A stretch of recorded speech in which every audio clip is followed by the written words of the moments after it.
She yanked my hair so hard my body jerked backward. My chair scraped, my shoulder twisted, my neck snapped to the side. I heard the sound before I felt the sting, an ugly pop at the base of my skull. I didn't cry out. I didn't even gasp. I blinked. Once. Twice. I didn't reach for my head. I reached for the table, both hands. Flat on the surface. I pressed down. My knuckles turned white. That was the only color I showed. The realtor froze mid-sentence. The notary paused, pen in the air. The buyer looked at the floor like he was waiting for someone else to speak. Then Drew, my son, clapped. 3 slow claps, like she'd performed a magic trick. He grinned. "She's tough," he said, chuckling. Camilla smiled too, tucked her hair behind her ear like she hadn't just grabbed mine. No one said a word. No one told her to stop. I adjusted my blouse, straightened my spine, sat up. The pain burned along the right side of my neck, but I didn't show it. Not here. Not in front of them. I let them think I was small, that I was done, that this table belonged to them now. The buyer cleared his throat, shifted in his chair. "Shall we proceed?" he asked, eyes darting between us. I nodded, once then, reached slowly into my bag. Not for the folder. Not yet. Just a tissue. Dabbed the corner of my mouth. Folded it. Placed it flat in front of me like it mattered. They leaned in again, flipping pages. Camilla laughed at something Drew whispered. The pen circled closer to me, but I wasn't listening. I could feel it, the weight of the folder inside my purse pressed against my thigh like a held breath. The buyer glanced at me. His eyes caught mine just for a second. I tucked the tissue away and smoothed the tablecloth. He turned to Camilla, who had already picked up the pen. The spit landed near my left shoe, close enough to hear it hit. Warm, wet, loud in the silence that followed. Camilla's father leaned back in his chair, arms crossed, voice thick with disdain. "Dead weight," he muttered. No one gasped. No one stopped him. I didn't flinch. I pressed my heel into the carpet, wiped the sole in 2 slow motions. Then I turned my chair forward again. Straight spine. Hands folded. Eyes ahead. Drew gave a laugh, light, almost playful. Then he clapped. 1, 2, 3 times, mocking, careless, like I'd just finished a bad performance. "She'll be fine," he said, pouring himself another drink. "Tough as nails. Always has been." Camilla smiled. "It's the closing, not a nursing home visit." Laughter again. This time from the buyer's side, tense, uncertain. A young agent chuckled nervously and busied herself with papers. The title examiner shifted in her seat. Her pen hovered over the deed. She glanced down at the signature line mine, then up at me. We locked eyes. She didn't say a word, but she hesitated, just long enough for me to see it. I gave her nothing, just one slow blink. Camilla reached across the table and signed with a dramatic flourish. "There," she said, smiling. "Now we're official." Drew lifted his glass. "To new beginnings," he said. Everyone raised theirs, even the buyer, even the notary. I sat still. My hands didn't move. I didn't raise a glass. I didn't reach for anything. No one noticed, or maybe they did, and chose not to care. They laughed, toasted, sipped. I sat inside the silence they left me in. The title examiner slid the page toward me. Drew pushed the pen across the table. "Go ahead, Mom," he said. Just a formality. I looked down at the document. The ink still wet from Camilla's name. Her loops were too wide, too proud. She leaned back, satisfied. Behind her, the realtor was checking his watch. The notary gathered his final stamp. I adjusted the sleeve of my blouse, smoothed the crease on the tablecloth, and looked down at the pen. They moved my things while I was out buying groceries. I came back to find my suitcase zipped shut, sitting by the front window. My name scribbled on a sticky note couch until Monday. Thanks, Camilla's cousin had flown in early. The bedroom has better light, she said, already setting her makeup bag on my dresser. I didn't argue. I nodded, bent down, picked up my own sweater from the floor. That night, I folded the blanket once, twice, 3 times, edges aligned, no wrinkles. I placed it at the corner of the sofa, sat down, didn't recline. The lights were off. The hallway echoed with laughter. Plates clinked in the kitchen. I didn't ask what they were celebrating. The living room smelled like someone else's perfume. I sat up straight, hands resting on my knees. Breath shallow. At midnight, I finally poured myself a mug of coffee. No one offered. They'd already gone to bed. It was cold. I didn't reheat it. I held it in both hands, watching the surface, waiting as if something would rise from the bottom, an answer, a sign, a voice. It stayed still. Upstairs, Camilla was shouting on the phone. Drew's voice followed, low, apologetic. I didn't listen. I knew that tone. I raised him. I'd heard it before in parking lots and borrowed apartments and emergency rooms. The sound of a man backing down before someone who demanded more. The light from the street lamps flickered against the cabinet across the room. Inside that cabinet was everything. Deeds, copies, originals. One key. My hand hovered near the mug, now warm from my grip. I didn't move, didn't speak. I just stared until the first thin slice of morning split the blinds open. It hit the cabinet first. A small glint at the bottom drawer. Silver, sharp, still locked. I stood slowly, folding the blanket again. Then I looked at the mug. Cold, full, untouched. I placed it by the window and turned toward the stairs. The glasses clinked. Silverware hit the plates. Camilla raised her wine eyes, glittering. To closing day, she said, and to everyone who made this happen. Everyone but me. She handed out glasses like party favors, wine for Drew, sparkling cider for her cousin. Even Camilla's father got a tall pour. Then she came to me. A ceramic mug. Empty. No steam. No scent. She placed it in front of me like a joke. Symbolic, she said, since you love your coffee so much. Laughter, not loud. Just enough to press on my skin. I lifted the mug. Held it with both hands. Nodded once. Didn't drink. Didn't ask. I kept my eyes on the rim as if something were there, something warm, comforting. It wasn't. The chair beside me scraped. I turned slightly. It was Nora, my neighbor from across the street. Always quiet, always watching. She leaned in, spoke under the noise, just in case she whispered, slipping a small white envelope onto my lap. "You're still the name on file, right?" I didn't answer, just looked at her. She knew. I slid the envelope into my coat pocket. Camilla tapped her glass with a spoon. Drew stood, slinging an arm around her shoulder.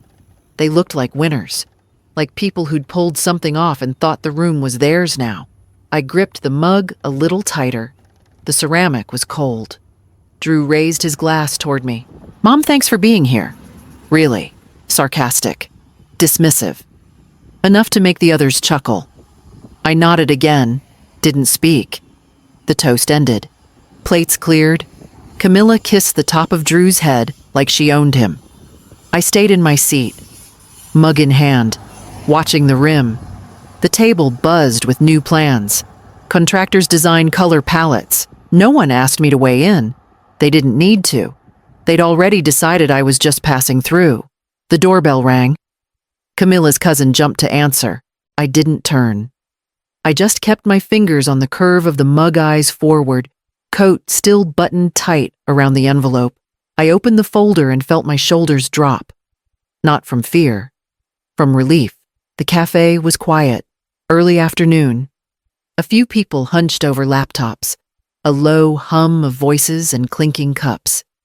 No one looked at me twice. I laid the papers flat on the small round table, smoothed them with my palm, top to bottom, slow. The deed was older than the rest, thicker paper. My husband's handwriting still faint in the margins where he'd once underlined a section for me. I read it again, line by line, near the bottom. Not hidden, just ignored. Final transfer subject to explicit written approval of Marla Quinn. My name, clear, uncut. I had never signed it. I leaned back slightly and let the air leave my nose in one long breath. Not a sigh, just a release. My fingers tapped the margin once, then stopped. That was it. That was the thing they missed while they were busy laughing. I thought of Drew sliding the pen toward me, of Camilla's flourish, of the way everyone assumed the last signature was a formality. I closed the folder halfway. Didn't rush. Then I took out my phone. One message.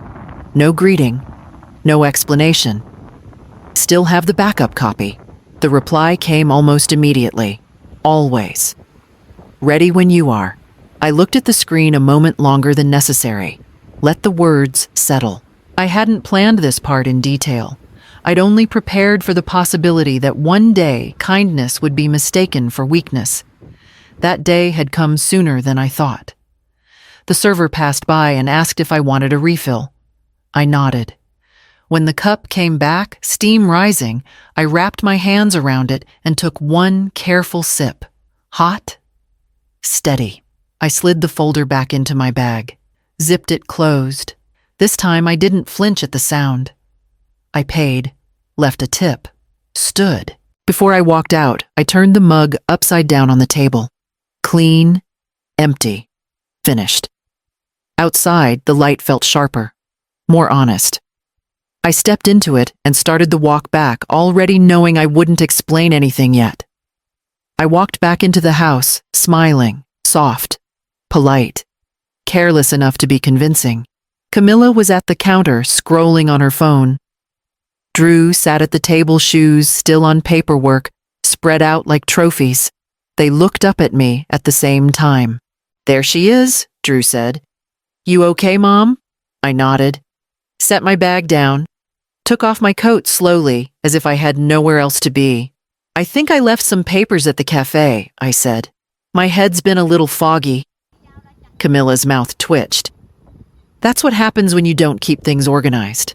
I laughed lightly. The sound surprised even me. "I guess so."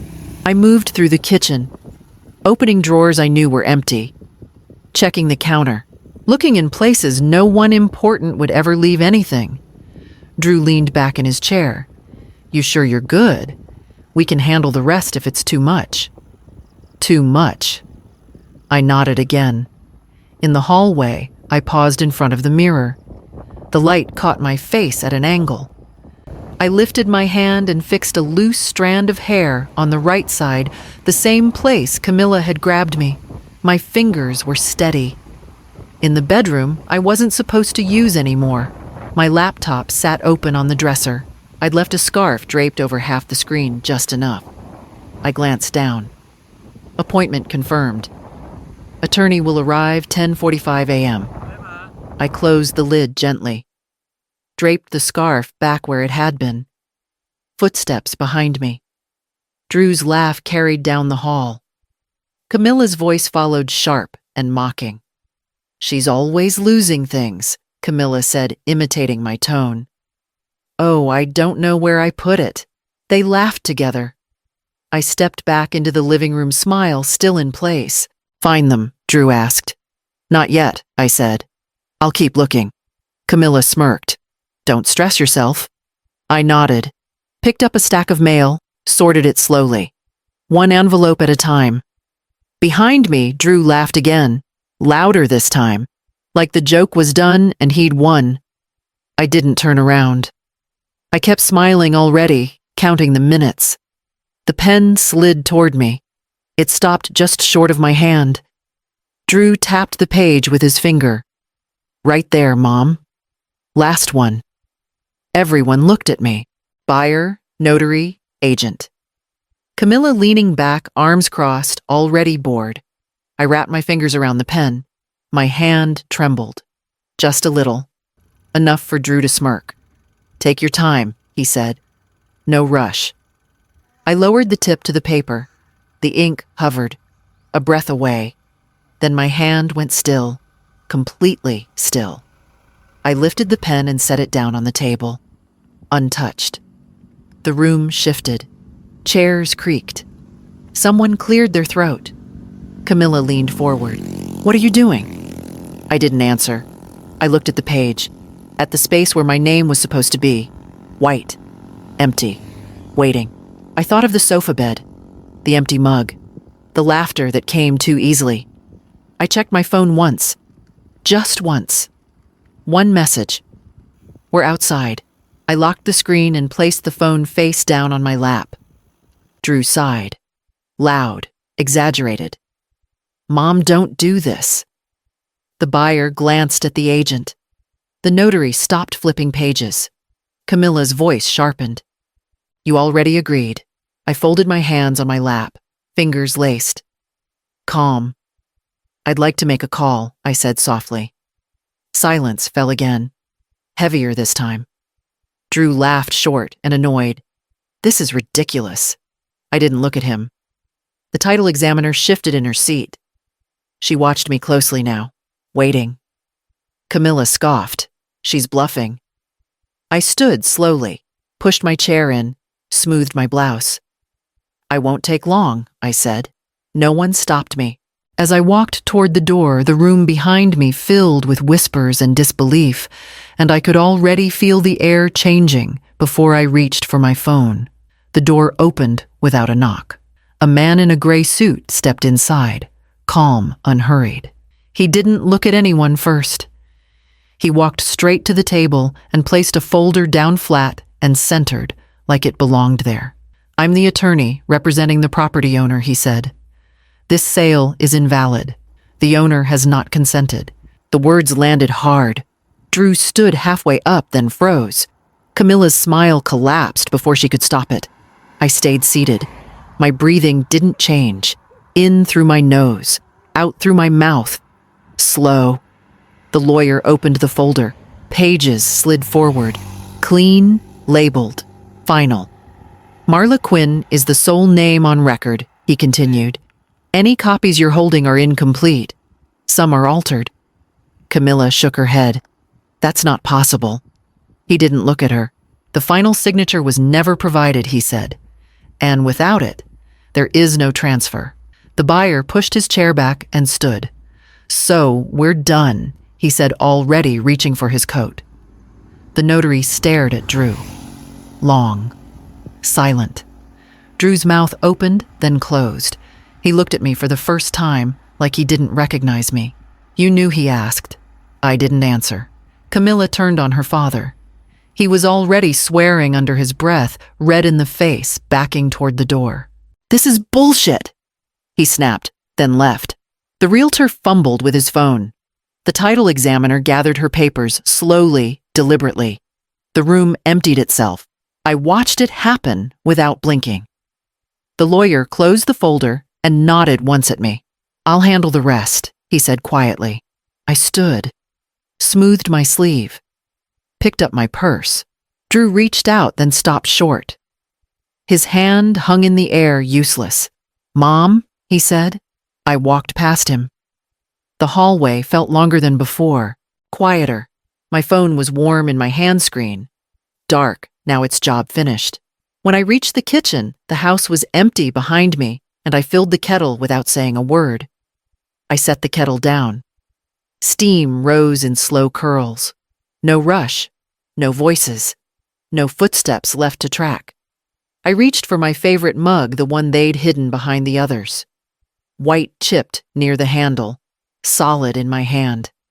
I poured, no spill, no tremble, just one steady line of heat. I didn't look around, didn't need to. The silence told me everything. I cupped the mug with both hands, fingers curling around the warmth.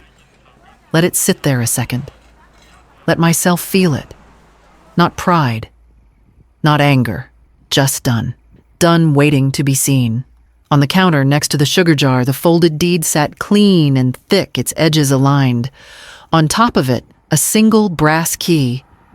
I didn't smile, but I breathed easier. I took both. Paper in one hand, mug in the other.